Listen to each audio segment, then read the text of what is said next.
Jangan sampai kita menunggu korban muncul.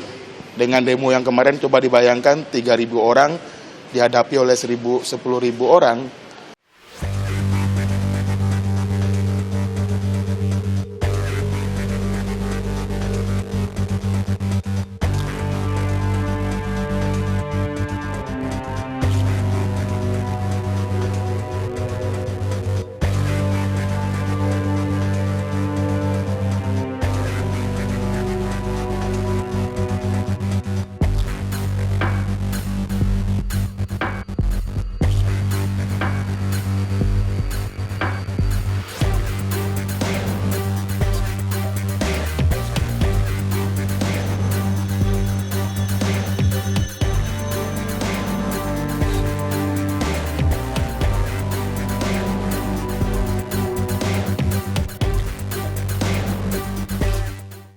Untuk melaporkan Saudara Panji Gumilang, pimpinan Pondok Pesantren Az-Zaitun, karena ada beberapa pernyataan dari Panji Gumilang yang sudah viral di media massa dan media sosial, yang menurut analisa kami, yang menurut dugaan kami itu adalah sudah termasuk dalam penistaan agama dan pelanggaran Undang-Undang ITE.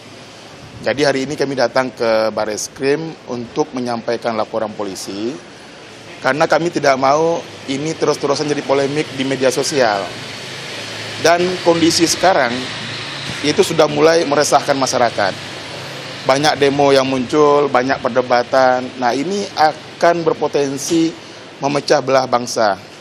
Dan kemudian kami dari Pembela Pancasila melihat ini sudah mengarah kepada pelanggaran nilai-nilai Pancasila selain kemudian penistaan agama. Oleh karena itu kami datang ke sini ingin meminta kepada aparat penegak hukum untuk mengakhiri polemik dan persoalan yang sekarang sedang berkembang di tengah masyarakat. Jangan sampai kita menunggu korban muncul.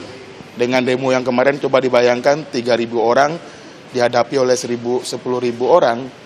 Kalau seandainya ada provokasi di tengah lapangan, itu akan bentrok dan menelan korban. Kami ingin ini diselesaikan secara hukum.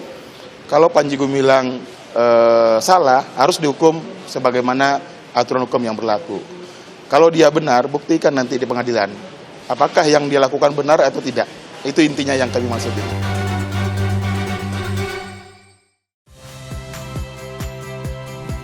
Saya Yasir Neneama. Saksikan program-program Kompas TV melalui siaran digital, pay TV, dan media streaming lainnya. Kompas TV, independen, terpercaya.